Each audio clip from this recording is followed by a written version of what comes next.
महागठबंधन में सीटों के बंटवारे को लेकर अभी भी पचड़ा फंसा हुआ है, झगड़ा चल रहा है। ये झगड़ा इतना लंबा खिंच गया कि सभी पार्टियों के नेता परेशान हो गए हैं। खासकर मुकेश सहनी इस बंटवारे से बिल्कुल भी संतुष्ट नजर नहीं आ रहे। वो अपनी पार्टी वीआईपी के लिए 8 सीटों पर अड़े हुए हैं। उनकी मांग है कि 8 सीटें उन्हें मिलनी ही चाहिए। लेकिन बात यह है कि ये सीटें आखिर उन्हें देगा कौन, ये अभी तक तय नहीं हो पाया। महागठबंधन में राजद, कांग्रेस और अन्य पार्टियां आपस में बातचीत कर रही हैं, लेकिन सहनी की डिमांड पर सहमति नहीं बन रही। इससे पूरा गठबंधन चुनाव से पहले ही कमजोर नजर आने लगा है, क्योंकि अभी तक कुछ भी क्लियर नहीं हुआ है। नमस्कार, मेरा नाम प्रियंका मिश्रा है और आज द नाउ शो में बात करेंगे महागठबंधन की। वीआईपी पार्टी के प्रवक्ता डॉक्टर सुनील कुमार ने एक बयान जारी किया और उन्होंने साफ लफ्जों में कहा है कि सीटों को लेकर मामला अभी पूरी तरह से अटका हुआ है। सभी नेता आपस में लगातार बातचीत कर रहे हैं। डॉक्टर सुनील ने आशा जताई कि जल्द ही महागठबंधन में सब कुछ ठीक हो जाएगा। उन्होंने कहा कि हम उम्मीद करते हैं कि महागठबंधन मजबूत रहेगा, लेकिन आखिर कैसे, सिर्फ एक दिन बचा है। हमारे नेता जल्द ही सामने आकर आपको सारी बातों की पूरी जानकारी देंगे। अभी तो बातचीत जारी है और हम धैर्य रखे हुए हैं। ये बयान उन्होंने प्रेस से बात करते हुए दिया, जो महागठबंधन के अंदर चल रही उलझनों को दर्शाता है। आपको बता दें कि ये प्रेस कॉन्फ्रेंस मुकेश सहनी ने खुद बुलाई थी। शुरू में सब कुछ तय था कि ये दोपहर 12 बजे होगी, लेकिन अचानक इसका समय बदल दिया गया। पहले इसे शाम 4 बजे किया गया, फिर से टाइम बढ़ा और शाम 6 बजे कर दिया गया। लेकिन अभी तक जब ये प्रोग्राम आपके सामने है, तब तक मुकेश सहनी का प्रेस कॉन्फ्रेंस नहीं हुआ। बताया जा रहा है कि ये बार बार बदलाव इसलिए हो रहा क्योंकि बातचीत अभी चल रही है। मुकेश सहनी अकेले नहीं है, उनके साथ उनके पार्टी के कई बड़े नेता भी मौजूद हैं। प्रेस कॉन्फ्रेंस के ऐलान के ठीक बाद दिल्ली से राहुल गांधी ने उनसे फोन पर बातचीत की। राहुल गांधी उन्हें मनाने की पूरी कोशिश कर रहे हैं। सूत्रों की माने तो इसी बीच बातचीत के बाद प्रेस कॉन्फ्रेंस का समय बढ़ता जा रहा है। मुकेश सहनी की 8 सीटों की मांग को लेकर बीच का कोई रास्ता निकालने की कवायद तेज कर दी गई है। कांग्रेस और राजद दोनों मिलकर सहनी को समझा रहे हैं कि गठबंधन को मजबूत रखना जरूरी है, लेकिन सहनी भी है जो पीछे हटने के नाम नहीं ले रहे हैं। वो कहते हैं कि उनकी पार्टी के कार्यकर्ताओं का हक है कि उन्हें उचित सीट दी जाए। इधर पटना के होटल मौर्या में मुकेश सहनी की प्रेस कॉन्फ्रेंस के लिए पहुंचे वीआईपी के कार्यकर्ताओं ने आपस में जमकर मारपीट कर ली। ये कार्यकर्ता अलग अलग जिलों से आए थे। कुछ का कहना था कि समय बदलने से उन्हें परेशानी हो रही है, तो कुछ सहनी के फैसले पर सवाल उठा रहे थे। इसी विवाद में हाथापाई शुरू हो गई। होटल स्टाफ ने उन्हें किसी तरह तो शांत कराया। इस घटना से वीआईपी पार्टी की छवि पर बुरा असर पड़ा है। मुकेश सहनी के समर्थक कहते हैं कि ये छोटी मोटी बात है, लेकिन विरोधी इसे गठबंधन की कमजोरी बता रहे हैं। जैसा कि कल रात भी जो कांग्रेस के कार्यकर्ता आपस में उलझ गए थे और कृष्णा अलावरू का जमकर विरोध हुआ था। सूत्रों के अनुसार तेजस्वी यादव ने मुकेश सहनी से साफ साफ कह दिया कि अगर आप महागठबंधन से चुनाव लड़ना चाहते हैं तो हमारी शर्तों पर आपको लड़ना पड़ेगा। तेजस्वी ने कोई रियायत देने से भी इनकार कर दिया। उन्होंने कहा कि सीट बंटवारा पहले ही तय हो चुका है और सहनी को उसी में एडजस्ट करना होगा। ये बात शनिवार को हुई थी। इसके बाद मुकेश सहनी ने फेसबुक पर एक तस्वीर साझा की, जिसमें महागठबंधन का कोई जिक्र तलक नहीं था। ये तस्वीर सिर्फ उनकी पार्टी के झंडे और समर्थकों की थी। इससे साफ संकेत मिला कि सहनी जी नाराज हैं। 3 दिन पहले भी उन्होंने ऐसा ही एक पोस्ट किया था। उसमें लिखा था कि 14 नवंबर को महागठबंधन सरकार आ रही है, लेकिन ये पोस्ट भी गठबंधन के प्रति उनकी नाराजगी को साफ दिखा रहा था। फेसबुक पोस्ट के बाद शनिवार देर शाम तेजस्वी ने इंडियन एक्सक्लूसिव पार्टी के नेता आईपी गुप्ता से मुलाकात की। ये मुलाकात दिल्ली में हुई। आईपी गुप्ता ने एक्स पर तेजस्वी के साथ मुलाकात का वीडियो साझा किया। आईपी गुप्ता ने कैप्शन में लिखा, पहली मुलाकात है और साथ मजबूत है।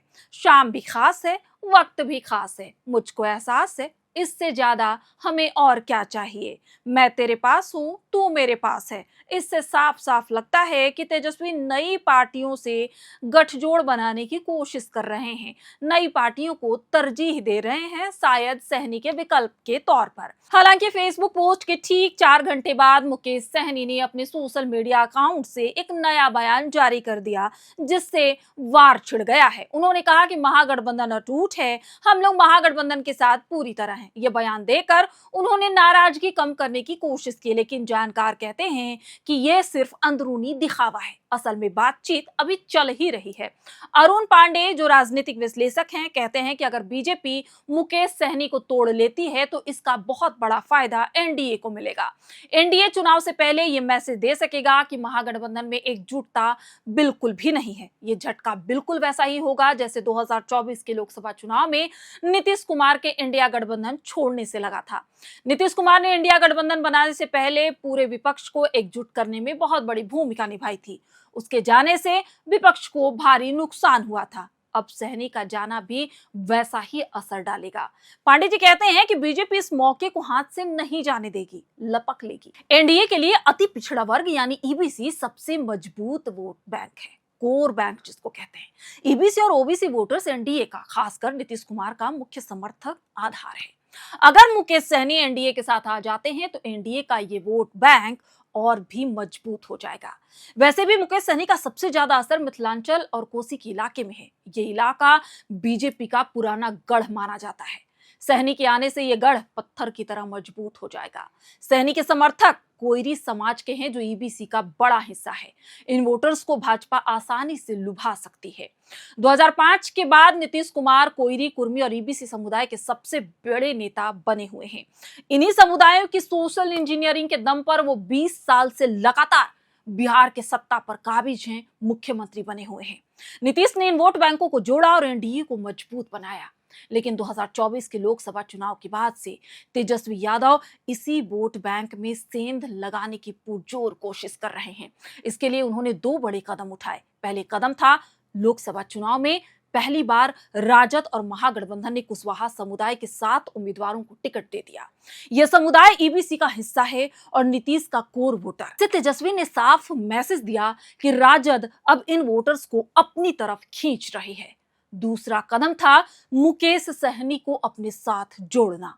लोकसभा चुनाव के दौरान तेजस्वी ने पूरे बिहार में 250 से ज्यादा सभाएं की। इन सभी सभाओं में सिर्फ मुकेश सहनी उनके साथ खड़े नजर आए। तेजस्वी और सहनी के अलावा महागठबंधन का कोई और बड़ा नेता, बड़ा चेहरा इन सभाओं में नजर नहीं आया। ये रणनीति सोची समझी थी। तेजस्वी ने मैसेज देने की कोशिश की कि नीतीश कुमार का पूरा वोट बैंक अब राजद की तरह शिफ्ट हो रहा है। सहनी के मौजूदगी से कोयरी वोटर्स प्रभावित हुए। लेकिन अगर मुकेश सहनी का साथ इस वक्त छूट गया तो तेजस्वी की ये सारी कोशिशें धरी की धरी रह जाएंगी। ये उनके लिए बहुत बड़ा झटका होगा, महागठबंधन के लिए झटका होगा। तेजस्वी को फिर से नई रणनीति बनानी पड़ेगी।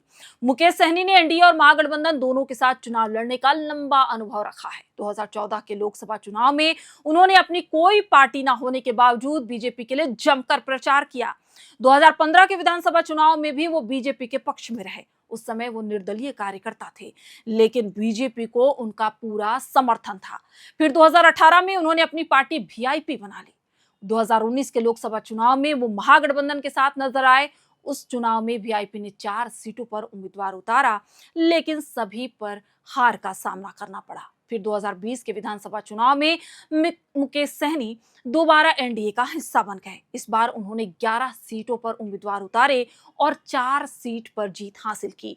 यह उनकी सबसे बड़ी सफलता थी। वीआईपी विधानसभा में मुख्य विपक्षी दल बनी, लेकिन 2024 के लोकसभा चुनाव में वो फिर महागठबंधन के साथ हो लिए। इस बार पार्टी ने सिर्फ 3 सीटों पर चुनाव लड़ा, लेकिन कोई सीट नहीं जीत पाई, खाता तक नहीं खुला। अब बिहार विधानसभा चुनाव 2025 सामने है, या यूं कहें कि मुंह पे है। मुकेश सहनी जानते हैं कि उनका राजनीतिक करियर का सबसे महत्वपूर्ण मोड़ है।